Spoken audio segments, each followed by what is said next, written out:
नमस्कार दोस्तों। आज सुनिए मुंशी प्रेमचंद द्वारा लिखित कहानी शुद्रा। माँ और बेटी एक झोपड़ी में गांव के उस सिरे पर रहती थी। बेटी बाग से पत्तियां बटोर लाती, माँ भाड़ झोंकती। यही उनकी जीविका थी। सेर दो सेर अनाज मिल जाता था, खाकर पड़ रहती थी।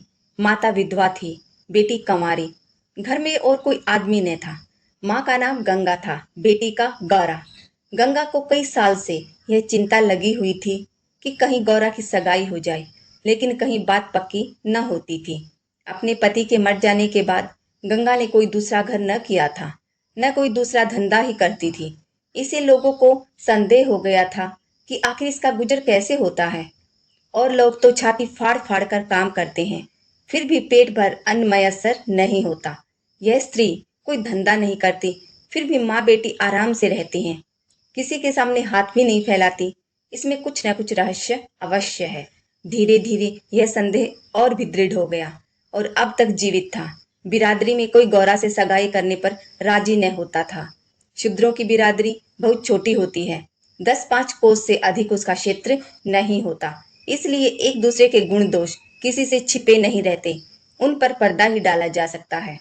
इस भ्रांति को शांत करने के लिए माँ ने बेटी के साथ कई तीर्थ यात्राएं की, उड़ीसा तक हो आई, लेकिन संदेह न मिटा।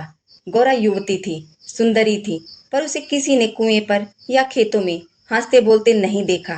उसकी निगाह कभी ऊपर उठती ही न थी। लेकिन ये बातें भी संदेह को और पुष्ट करती थी। अवश्य कोई न कोई रहस्य है। कोई युवती इतनी सती नहीं हो सकती। कुछ गुपचुप की बात अवश्य है। यूं ही दिन गुजरते जाते थे। बुढ़िया दिनों दिन चिंता से घुल रही थी।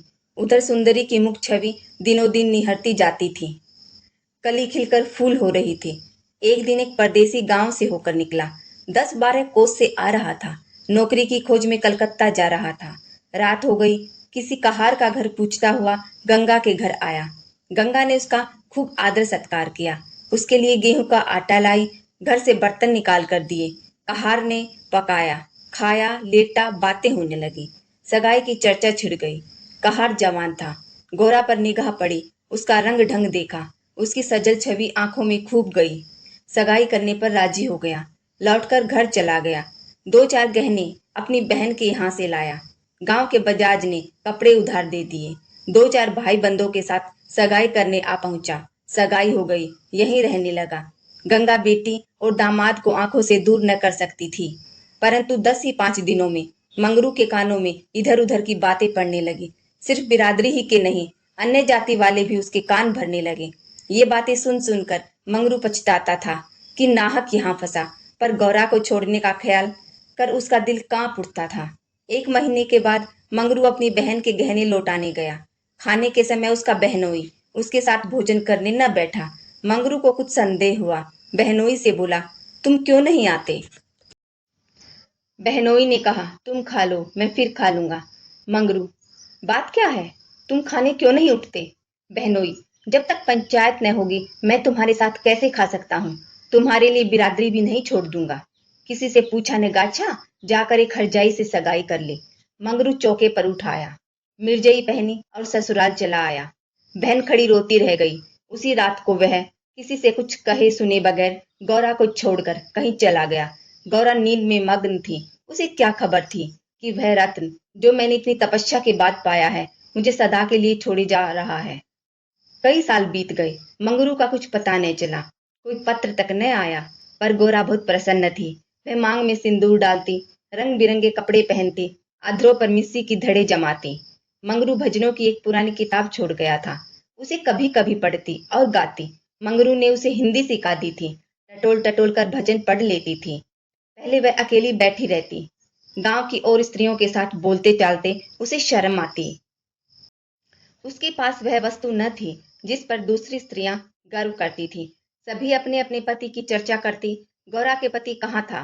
वह किसकी बातें करती? अब उसका भी पति था। अब वह अन्य स्त्रियों के साथ इस विषय पर बातचीत करने की अधिकारिणी थी। वह भी मंगरू की चर्चा करती। मंगरू कितना स्नेहशील है, कितना सज्जन, कितना वीर है। पति चर्चा से उसे कभी तृप्ति ही न होती थी। स्त्रियां, मंगरू तुम्हें छोड़कर क्यों चले गए? गौरा, क्या करते, मर्द कभी ससुराल में पड़ा रहता है?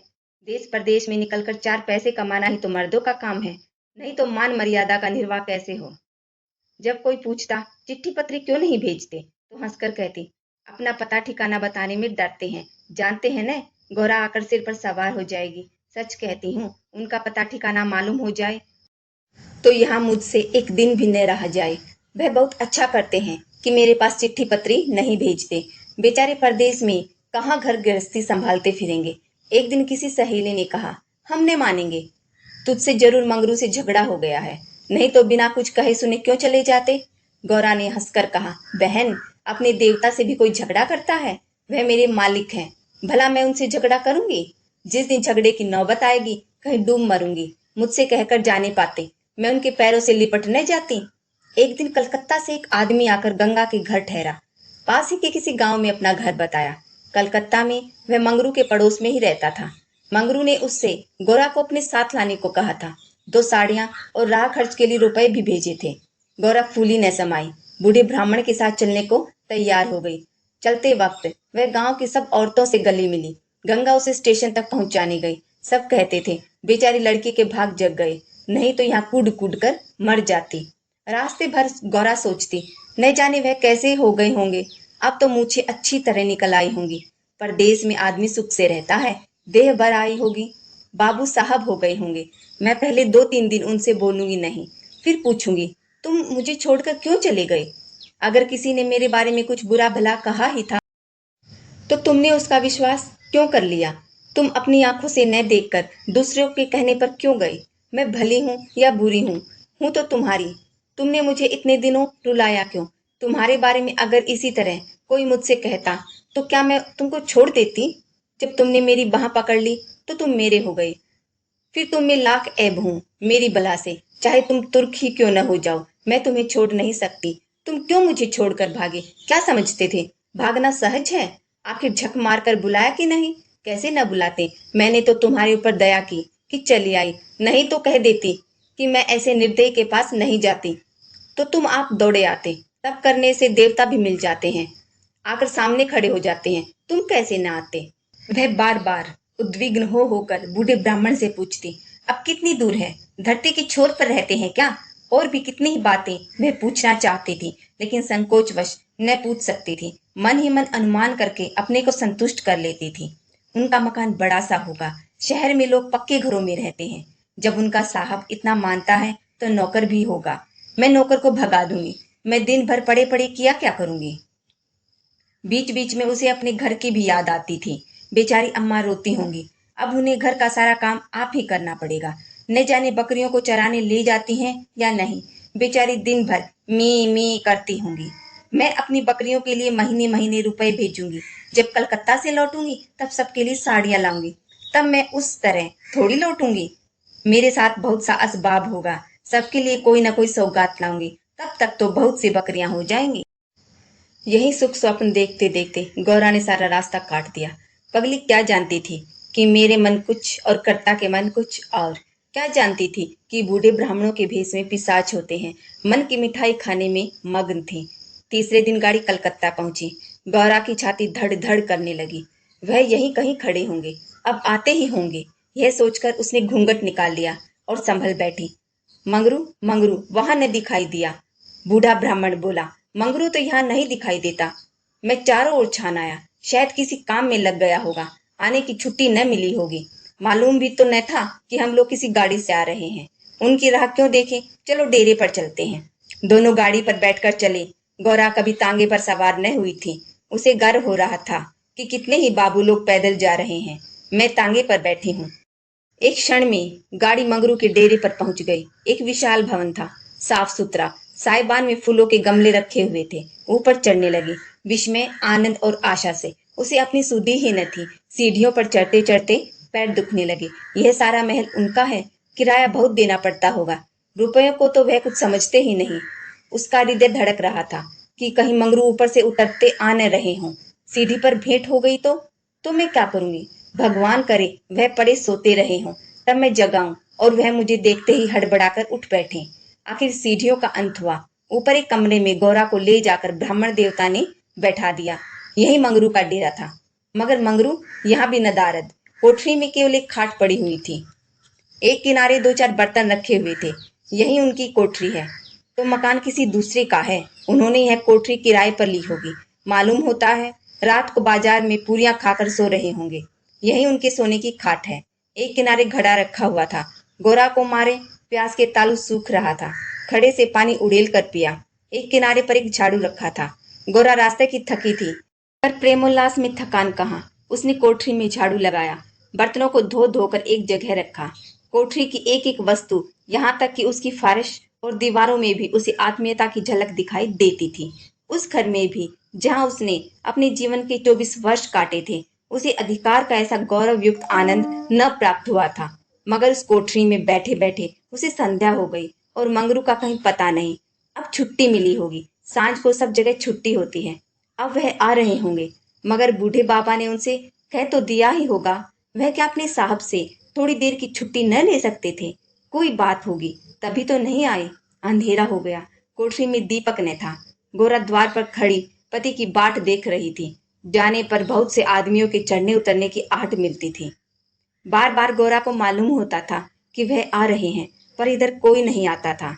9 बजे बूढ़े बाबा आए। गोरा ने समझा मंगरू है। झटपट कोठरी के बाहर निकल आई। देखा तो ब्राह्मण। बोली वह कहाँ रह गए? बूढ़ा, उनकी तो यहाँ से बदली हो गई। दफ्तर में गया था तो मालूम हुआ कि वह अपने साहब के साथ यहाँ से कोई 8-10 दिन की राह पर चले गए। उन्होंने साहब से बहुत हाथ पैर जोड़े कि मुझे 10 दिन की मोहलत दे दीजिए, लेकिन साहब ने एक न मानी। मंगरू यहाँ लोगों से कह गए हैं कि घर के लोग आए तो मेरे पास भेज देना। अपना पता दे गए हैं। कल मैं तुम्हें यहाँ से जहाज पर बैठा दूंगा। उस जहाज पर हमारे देश के और भी बहुत से लोग होंगे, इसलिए मार्ग में कोई कष्ट न होगा। गौरा ने पूछा, कितने दिन में जहाज पहुंचेगा? बूढ़ा, 8-10 दिन से कम न लगेंगे, मगर घबराने की कोई बात नहीं। तुम्हें किसी बात की तकलीफ न होगी। अब तक गौरा को अपने गांव लौटने की आशा थी। कभी न कभी वह अपने पति को वहां अवश्य खींच ले जाएगी। लेकिन जहाज पर बैठकर उसे ऐसा मालूम हुआ कि अब फिर माता को न देखूंगी, फिर गांव के दर्शन न होंगे। देश से सदा के लिए नाता टूट रहा है। देर तक घाट पर खड़ी रोती रही। जहाज और समुद्र देखकर उसे भय हो रहा था। हृदय दहल जाता था। शाम को जहाज खुला। उस समय गोरा का हृदय एक अक्षय भय से चंचल हो उठा। थोड़ी देर के लिए नैराश्य ने उस पर अपना आतंक जमा लिया। न जाने किस देश जा रही हूँ, उनसे भेंट भी होगी या नहीं, उन्हें कहाँ खोजती फिरूंगी, कोई पता ठिकाना भी तो नहीं मालूम। बार बार पछताती थी कि एक दिन पहले क्यों न चली आई। कलकत्ता में भेंट हो जाती तो मैं उन्हें वहां कभी न जाने देती। जहाज पर और कितने ही मुसाफिर थे, कुछ स्त्रियां भी थीं, उनमें बराबर गाली गलौज होती रहती थी। इसलिए गौरा को उनसे बात करने की इच्छा न होती थी। केवल एक स्त्री उदास दिखाई देती थी। गौरा ने उनसे पूछा, तुम कहाँ जाती हो बहन? उस स्त्री की बड़ी बड़ी आंखें सजल हो गई। बोली, कहाँ बताऊं बहन, कहाँ जा रही हूँ? जहाँ भाग्य लिए जाता है वहीं जा रही हूँ। तुम कहाँ जाती हो? गौरा, मैं तो अपने मालिक के पास जा रही हूँ। जहाँ यह जहाज रुकेगा वह वहीं नौकर है। मैं कल आ जाती तो उनसे कलकत्ता में ही भेंट हो जाती। आने में देर हो गई। क्या जानती थी कि वह इतनी दूर चले जाएंगे, नहीं तो क्यों देर करती। स्त्री, अरे बहन, कहीं तुम्हें कोई बहकाकर नहीं लाया है? तुम घर से किसके साथ आई हो? गौरा, मेरे आदमी ने कलकत्ता से आदमी भेजकर मुझे बुलाया था। स्त्री, वह आदमी तुम्हारी जान पहचान का था? गौरा, नहीं, उस तरफ का एक बूढ़ा ब्राह्मण था। स्त्री, वही लंबा सा दुबला पतला बूढ़ा जिसकी एक आंख में फूली पड़ी हुई है? गौरा, हाँ हाँ, वही। क्या तुम उसे जानती हो? स्त्री, उसी दुष्ट ने तो मेरा भी सर्वनाश किया। ईश्वर करे उसकी साते पुश्ते नर्क भोगे, कोई पानी देने वाला भी न रहे, कोढ़ी होकर मरे। मैं अपना वृत्तांत सुनाऊं तो तुम समझोगी कि झूठ है, किसी को विश्वास नहीं आएगा। क्या कहूँ, बस यही समझ लो कि इसके कारण मैं न घर की रही न घाट की, किसी को मुंह नहीं दिखा सकती। मगर जान तो बड़ी प्यारी होती है। मिरीच के देश जा रही हूँ, वही मेहनत मजदूरी करके जीवन के दिन काटूं। गौरा के प्राण नहीं में समा गए। मालूम हुआ जहाज अथाह जल में डूबा जा रहा है। समझ गई बूढ़े ब्राह्मण ने दगा की। अपने गांव में सुना करती थी कि गरीब लोग मिरिच में भर्ती होने के लिए जाया करते हैं, मगर जो वहां जाता है वह फिर नहीं लौटता। हे भगवान, तुमने मुझे किस पाप का यह दंड दिया? बोली, यह सब क्यों लोगों को इस तरह छलकर मिरिच भेजते हैं? स्त्री, रुपये के लोभ में और किस लिए? सुनती हूँ आदमी पीछे इन सभी को कुछ रुपए मिलते हैं। गौरा, मजूरी। गौरा सोचने लगी, अब क्या करूं? यह आशा नौका जिस पर वह बैठी हुई चली जा रही थी टूट गई और अब समुद्र की लहरों के सिवा उसकी रक्षा करने वाला कोई न था। जिस आधार पर उसने अपना जीवन भवन बनाया था वह जलमग्न हो गया। अब उसके लिए जल के सिवा और कहाँ आश्रय है? उसे अपनी माता की, अपने घर की, अपने गांव और सहेलियों की याद आती और ऐसी घोर मर्म वेदना होने लगी मानो कोई सर्प अंतःस्थल में बैठा हुआ बार बार डस रहा हो। भगवान, अगर मुझे यही यातना देनी थी तो तुमने जन्म ही क्यों दिया था? तुम्हें दुखिया पर दया नहीं आती? जो पिसे हुए हैं उन्हीं को पीसते हो। करुण स्वर से बोली।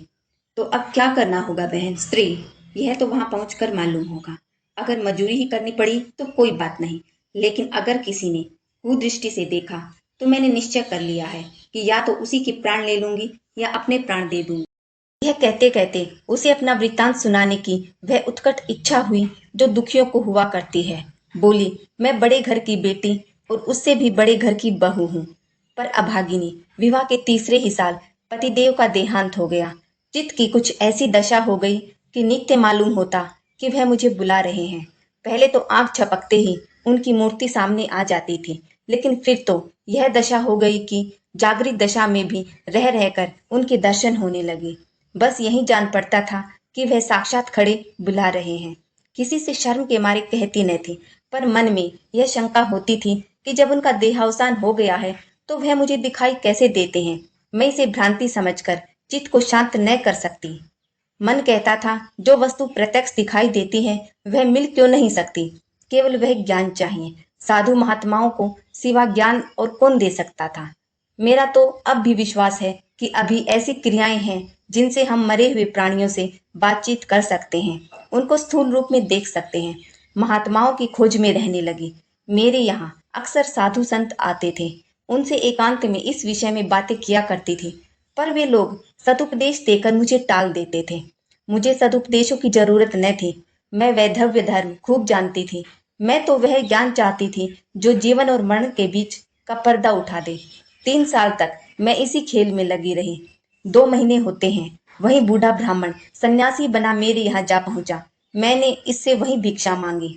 इस ध्रुत ने कुछ ऐसा माया जाल फैलाया कि मैं आंखें रहते हुए भी फंस गई। अब सोचती हूँ तो अपने ऊपर आश्चर्य होता है कि मुझे उनकी बातों पर इतना विश्वास क्यों हुआ। मैं पति दर्शन के लिए सब कुछ झेलने को, सब कुछ करने को तैयार थी। इसने रात को अपने पास बुलाया। मैं घर वालों से पड़ोसिन के घर जाने का बहाना करके इसके पास गई। एक पीपल से इसकी धुएं जल रही थी। उस विमल चांदनी में यह जटाधारी ज्ञान और योग का देवता सा मालूम होता था। मैं आकर धुएं के पास खड़ी हो गई। उस समय यदि बाबाजी मुझे आग में कूद पड़ने की आज्ञा देते तो मैं तुरंत कूद पड़ती। इसने मुझे बड़े प्रेम से बैठाया और मेरे सिर पर हाथ रखकर न जाने क्या कर दिया कि मैं बेसुध हो गई। फिर मुझे कुछ नहीं मालूम कि मैं कहाँ गई, क्या हुआ। जब मुझे होश आया तो मैं रेल पर सवार थी। जी में आया कि चिल्लाऊं, पर यह सोचकर कि अब गाड़ी रुक भी गई और मैं उतर भी पड़ी तो घर में घुसने न पाऊंगी, मैं चुपचाप बैठी रह गई। मैं परमात्मा की दृष्टि से निर्दोष थी, पर संसार की दृष्टि से मैं कलंकित हो चुकी थी। रात को किसी युवती का घर से निकल जाना कलंकित करने के लिए काफी था। जब मुझे मालूम हो गया कि सब मुझे टापू में भेज रहे हैं तो मैंने जरा भी आपत्ति नहीं की। मेरे लिए अब सारा संसार एक सा है। जिसका संसार में कोई न हो उसके लिए देश प्रदेश दोनों बराबर हैं। हाँ, यह पक्का निश्चय कर चुकी हूँ कि मरते दम तक अपने सत की रक्षा करूंगी। विधि के हाथ में मृत्यु से बढ़कर कोई यातना नहीं। विधवा के लिए मृत्यु का क्या भय? उसका तो जीना और मरना दोनों बराबर है। बल्कि मर जाने से जीवन की विपत्तियों का तो अंत हो जाएगा। गौरा ने सोचा, इस स्त्री में कितना धैर्य और साहस है, फिर मैं क्यों इतनी कातर और निराश हो रही हूँ? जब जीवन की अभिलाषाओं का अंत हो गया तो जीवन के अंत का क्या डर? बोली, बहन, हम और तुम एक जगह रहेंगी। मुझे तो अब तुम्हारा ही भरोसा है। स्त्री ने कहा, भगवान का भरोसा रखो और मरने से मत डरो। सघन अंधकार छाया हुआ था। ऊपर काला आकाश था, नीचे काला जल। गौरा आकाश की ओर ताक रही थी, उसकी संगिनी जल की ओर। उसके सामने आकाश के कुसुम थे। इसके चारों ओर अनंत अखंड अपार अंधकार था। जहाज से उतरते ही एक आदमी ने यात्रियों के नाम लिखने शुरू किए। इसका पहनावा तो अंग्रेजी था, पर बातचीत से हिंदुस्तानी मालूम होता था। गौरा सिर झुकाए अपनी संगिनी के पीछे खड़ी थी। उस आदमी की आवाज सुनकर वह चौंक पड़ी। उसने दबी आंखों से उसकी ओर देखा। उसके समस्त शरीर में सनसनी दौड़ गई। क्या स्वप्न तो नहीं देख रही हूं? आंखों पर विश्वास न आया। फिर उस पर निगाह डाली। उसकी छाती वेग से धड़कने लगी, पैर थर थर कांपने लगे। ऐसा मालूम होने लगा मानो चारों ओर जल ही जल है और उसमें बही जा रही हूं। उसने अपनी संगिनी का हाथ पकड़ लिया, नहीं तो जमीन पर गिर पड़ती। उसके सम्मुख वही पुरुष खड़ा था जो उसका प्राणधार था और जिससे इस जीवन में भेंट होने की उसे लेश मात्र भी आशा न थी। यह मंगरू था, इसमें जरा भी संदेह न था। हाँ, उसकी सूरत बदल गई थी। पवन काल का वह कांति में साहस छवि नाम की भी न थी। बाल खिचड़ी हो गए थे, गाल पिचके हुए, लाल आंखों से कुवासना और कठोरता झलक रही थी। पर था वह मंगरू। गोरा के जी में प्रबल इच्छा हुई कि स्वामी के पैरों से लिपट जाऊं। चिल्लाने का जी चाहा, पर संकोच ने मन को रोका। बूढ़े ब्राह्मण ने बहुत ठीक कहा था। स्वामी ने अवश्य मुझे बुलाया था और आने से पहले यहाँ चले आए। उसने अपनी संगिनी के कान में कहा, बहन, तुम उस ब्राह्मण को व्यर्थ ही बुरा कह रही थी। यही तो वह है जो यात्रियों के नाम लिख रहे हैं। स्त्री, सच खूब पहचानी हूँ। गोरा, बहन, क्या इसमें भी हो सकता है? स्त्री, तब तो तुम्हारे भाग जग गए। मेरी भी सुधि लेना। गोरा, भला बहन, ऐसा भी हो सकता है कि यहाँ तुम्हें छोड़ दूं? मंगरू यात्रियों से बात बात पर बिगड़ता था, बात बात पर गालियां देता था। कई आदमियों को ठुक्कर मारी, कई को केवल गांव का जिला न बता सकने के कारण धक्का देकर गिरा दिया। गोरा मन ही मन गड़ी जाती थी। साथ ही अपने स्वामी के अधिकार पर उसे गर्व भी हो रहा था। आखिर मंगरू उसके सामने आकर खड़ा हो गया और कुछ चेष्टापूर्ण नेत्रों से देखकर बोला, तुम्हारा क्या नाम है? गौरा ने कहा, गौरा। मंगरू चौंक पड़ा, फिर बोला, घर कहाँ है? मदनपुर, जिला बनारस। यह कहते कहते हंसी आ गई। मंगरू ने अब की उसकी ओर ध्यान से देखा, तब लपक कर उसका हाथ पकड़ लिया और बोला, गौरा, तुम यहाँ कहाँ? मुझे पहचानती हो? गोरा रो रही थी, मुंह से बात न निकलती। मंगरू फिर बोला, तुम यहाँ कैसे आई? गोरा खड़ी हो गई, आंसू पोंछ डाले और मंगरू की ओर देखकर बोली, तुम्ही ने तो बुला भेजा था। मंगरू, मैंने? मैं तो 7 साल से यहाँ हूँ। गोरा, तुमने उसे बूढ़े ब्राह्मण से मुझे लाने को नहीं कहा था? मंगरू, कह तो रहा हूँ, मैं 7 साल से यहाँ हूँ, मरने पर ही यहाँ से जाऊंगा। भला तुम्हें क्यों बुलाता? गौरा को मंगरू से इस निष्ठुरता की आशा न थी। उसने सोचा, अगर यह सत्य भी हो कि इन्होंने मुझे नहीं बुलाया, तो भी इन्हें मेरा यूं अपमान न करना चाहिए था। क्या वे समझते हैं कि मैं इनकी रोटियों पर आई हूँ? यह तो इतने ओछे स्वभाव के न थे। शायद दर्जा पाकर इन्हें मद हो गया है। नारी सुलभ अभिमान से गर्दन उठाकर उसने कहा, तुम्हारी इच्छा हो तो अब यहाँ से लौट जाऊं। तुम्हारे ऊपर भार बनना नहीं चाहती। मंगरू कुछ लज्जित होकर बोला, अब तुम यहाँ से लौट नहीं सकती गौरा। यहाँ आकर बिरला ही कोई लौटता है। यह कहकर कुछ देर चिंता में मग्न खड़ा रहा, मानो संकट में पड़ा हुआ हो कि क्या करना चाहिए। उसकी कठोर मुखाकृति पर दीनता झलक पड़ी। तब अकातर स्वर से बोला, जब आ ही गई हो तो रहो, जैसी कुछ पड़ेगी देखी जाएगी। गौरा, जहाज फिर कब लौटेगा? मंगरू, तुम यहाँ से 5 बरस के पहले नहीं जा सकती। गोरा, क्यों? क्या कुछ जबरदस्ती है? मंगरू, हाँ, यहाँ का यही हुक्म है। गौरा, तो फिर मैं अलग मजूरी करके अपना पेट पालूंगी। मंगरू ने सजल नेत्र होकर कहा, जब तक मैं जिंदा हूँ तो मुझसे अलग नहीं रह सकती। गौरा, तुम्हारे ऊपर भार बनकर न रहूंगी। मंगरू, मैं तुम्हें भार नहीं समझता गोरा, लेकिन यह जगह तुम जैसी देवियों के रहने लायक नहीं है। नहीं तो अब तक मैंने तुम्हें कब का बुला लिया होता। वही बूढ़ा आदमी जिसने तुम्हें बहकाया मुझे घर से आते समय पटने में मिल गया और झांसे देकर मुझे यहाँ भर्ती कर दिया। तब से यहीं पड़ा हुआ हूँ। चलो मेरे घर में रहो, वहां बातें होंगी। यह दूसरी औरत कौन है? गौरा, यह मेरी सखी है, इन्हें भी बूढ़ा बहका लाया। मंगरू, यह तो किसी कोठी में जाएगी। इन सब आदमियों की बांट होगी। जिसके हिस्से में जितने आदमी आएंगे उतने हर एक कोठी में भेजे जाएंगे। गौरा, यह तो मेरे साथ रहना चाहती है। मंगरू, अच्छी बात है, इन्हें भी लेती चलो। यात्रियों के नाम तो लिखे ही जा चुके थे। मंगरू ने उन्हें एक चपरासी को सौंपकर दोनों औरतों के साथ घर की राह ली। दोनों ओर सघन वृक्षों की कतारें थी। जहां तक निगाह जाती ऊख ही ऊख दिखाई देते थे। समुद्र की ओर से शीतल निर्मल हवा के झोंके आ रहे थे। अत्यंत सुरम्य दृश्य था, पर मंगरू की निगाह उस ओर न थी। वह भूमि की ओर ताकता सिर झुकाए चला जा रहा था, मानो मन ही मन कोई समस्या हल कर रहा था। थोड़ी ही दूर गए थे कि सामने से दो आदमी आते हुए दिखाई दिए। समीप आकर दोनों रुक गए और एक ने हंसकर कहा, मंगरू, इनमें से एक हमारी है। और दूसरा बोला, दूसरी मेरी। मंगरू का चेहरा तमतमा उठा था। भीषण क्रोध से कांपता हुआ बोला, यह दोनों मेरे घर की औरतें हैं, समझ गए? इन दोनों ने जोर से कह कहा मारा और एक ने गोरा के समीप आकर उसका हाथ पकड़ने की चेष्टा करके कहा, यह मेरी है, चाहे तुम्हारे घर की हो चाहे बाहर की। हमें चकमा देते हो? मंगरू, कासिम, इन्हें मत छेड़ो, नहीं तो अच्छा नहीं होगा। मैंने कह दिया, मेरे घर की औरतें हैं। मंगरू की आंखों से अग्नि की ज्वाला से निकल रही थी। वे दोनों उसके मुख का भाव देखकर कुछ सहम गए और समझ लेने की धमकी देकर आगे बढ़े। किंतु मंगरू के अधिकार क्षेत्र से बाहर पहुंचते ही एक ने पीछे से ललकार कर कहा, देखें कहाँ लेके जाते हो। मंगरू ने उधर ध्यान नहीं दिया, जरा कदम बढ़ाकर चलने लगा। जैसे संध्या के एकांत में हम कब्रिस्तान के पास से गुजरते हैं, हमें पग पग पर यह शंका होती है कि कोई शब्द कान में न पड़ जाए, कोई सामने आकर खड़ा न हो जाए, कोई जमीन के नीचे से कफन ओढ़े उठ न खड़ा हो। मंगरू ने कहा, मैं इसलिए कह रहा था कि यह जगह तुम जैसी स्त्रियों के रहने के लायक नहीं है। सहसा दाहिनी तरफ से एक अंग्रेज घोड़ा दौड़ाता हुआ आ पहुंचा और मंगरू से बोला, बेल जमादार, ये दोनों औरतें हमारी कोठी में रहेगा। हमारी कोठी में कोई औरत नहीं है। मंगरू ने दोनों औरतों को अपने पीछे कर लिया और सामने खड़ा होकर बोला, साहब, ये दोनों हमारे घर की औरतें हैं। साहब, ओहो, तुम झूठा आदमी, हमारी कोठी में कोई औरत नहीं और तुम दो ले जाएगा? ऐसा नहीं हो सकता।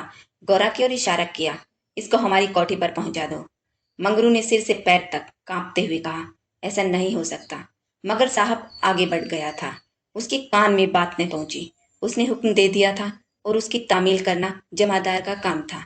शेष मार्ग निर्विघ्न समाप्त हुआ। आगे मजदूरों के रहने के मिट्टी के घर थे। द्वारों पर स्त्री पुरुष जहां तहां बैठे हुए थे। सभी इन दोनों स्त्रियों की ओर घूरते थे और आपस में इशारा करके हंसते थे। गौरा ने देखा, उनमें छोटे बड़े का लिहाज नहीं है, न किसी की आंखों में शर्म है। एक आदमी ने हाथ पर चिलम रखकर पीते हुए अपने पड़ोसिन से कहा, 4 दिन की चांदनी, फिर अंधेरी रात। दूसरी अपनी चोटी गूंथती हुई बोली, कल और है न। मंगरू दिन भर द्वार पर बैठा रहा, मानो कोई किसान अपने मटर के खेत की रखवाली कर रहा हो। कोठरी में दोनों स्त्रियां बैठी अपने नसीब को रो रही थी। इतनी देर में दोनों को यहाँ की दशा का परिचय कराया गया था। दोनों भूखी प्यासी बैठी थी, पर यहाँ का रंग देखकर भूख प्यास सब गायब हो गई थी। रात के 10 बजे होंगे कि एक सिपाही ने आकर मंगरू से कहा, चलो साहब बुला रहे हैं। मंगरू ने बैठे बैठे कहा, देखो नब्बी, तुम भी हमारे देश के आदमी हो, कोई मौका पड़े तो हमारी मदद करोगे न? जाकर साहब से कह दो मंगरू कहीं गया है। नब्बी, न भैया न, गुस्से में भरा बैठा है, पिए हुए हैं, कहीं मार चले तो बस, चमड़ा इतना मजबूत नहीं है। मंगरू, अच्छा तो जाकर कह दो नहीं आता। नब्बी, मुझे क्या, जाकर कह दूंगा, पर तुम्हारी खैरियत नहीं। कह के बंगले पर चला। यही वही साहब थे जिनसे आज मंगरू की भेंट हुई थी। मंगरू जानता था कि साहब से बिगाड़ करके यहाँ एक क्षण भी निर्वाह नहीं हो सकता। जाकर साहब के सामने खड़ा हो गया। साहब ने दूर से ही डांटा, वह औरत कहाँ है? तुमने उसे अपने घर में क्यों रखा है? हुजूर, वह मेरी ब्याहता औरत है। साहब, अच्छा, वह दूसरा कौन है? मंगरू, वह मेरी सगी बहन है हुजूर। साहब, हम कुछ नहीं जानता, तुमको लाना पड़ेगा। दो में से कोई, दो में से कोई। मंगरू पैरों पर गिर पड़ा और रो रो कर अपनी सारी राम कहानी सुना गया, पर साहब जरा भी न पसीजे। अंत में वह बोला, हुजूर, वह दूसरी औरतों की तरह नहीं है, अगर यहाँ आ भी गई तो प्राण त्याग देगी। साहब ने हंसकर कहा, ओह, जान देना इतना आसान नहीं है। नब्बी, मंगरू, अब क्यों रोते हो? तुम हमारे घर नहीं घुसते थे? अब भी जब घात पाते हो जा पहुंचते हो, अब क्यों रोते हो? एजेंट, ओ यह बदमाश है, अभी जाकर लाओ, नहीं तो हम तुमको हंटरों से पीटेगा। मंगरू, हुजूर, जितना चाहे पीट लें, मगर मुझसे यह काम करने को न कहें जो मैं जीते जी नहीं कर सकता। एजेंट, हम 100 हंटर मारेगा। मंगरू, हुजूर, 1000 हंटर मार लें, लेकिन मेरे घर की औरतों से न बोलें। एजेंट नशे में चूर था। हंटर लेकर मंगरू पर पिल पड़ा और लगा सड़ासड़ जमाने। 10-12 कोड़े मंगरू ने धैर्य के साथ सहे। फिर हाय हाय करने लगा। देह की खाल फट गई थी और मांस पर चाबुक पड़ता था तो बहुत जब्त करने पर भी कंठ से आर्त ध्वनि निकल आती थी। अभी 100 में से कुछ 15 चाबुक पड़े थे। रात के 10 बज गए थे। चारों ओर सन्नाटा था। उस नीरव अंधकार में मंगरू का करुण विलाप किसी पक्ष की भांति आकाश में मुंडला रहा था। वृक्षों के समूह भी हतबुद्धि से खड़े मौन रोन की मूर्ति बने हुए थे। यह पाषाण हृदय लंपट विवेक शून्य जमादार इस समय एक अपरिचित स्त्री के अस्तित्व की रक्षा करने के लिए अपने प्राण तक देने को तैयार था, केवल इस नाते कि यह उसकी पत्नी की संगिनी थी। वह समस्त संसार की नजरों में गिरना गंवारा कर सकता था, पर अपनी पत्नी की भक्ति पर अखंड राज्य करना चाहता था। इसमें अणु मात्र की कमी भी उसके लिए असह्य थी। उस अलौकिक भक्ति के सामने उसके जीवन का क्या मूल्य था। ब्राह्मणी तो जमीन पर ही सो गई थी, पर गौरा बैठी पति की बाट जोह रही थी। अभी तक वह उससे कोई बात नहीं कर सकी थी। 7 वर्षों की विपत्ति कथा कहने और सुनने के लिए बहुत समय की जरूरत थी और रात के सिवा वह समय फिर कब मिल सकता था। उसे ब्राह्मणी पर कुछ क्रोध सा आ रहा था कि यह क्यों मेरे गले का हार हुई। इसी के कारण तो वह घर में नहीं आ रहे हैं। यकायक वह किसी का रोना सुनकर चौंक पड़ी। भगवान, इतनी रात गए कौन दुख का मारा रो रहा है।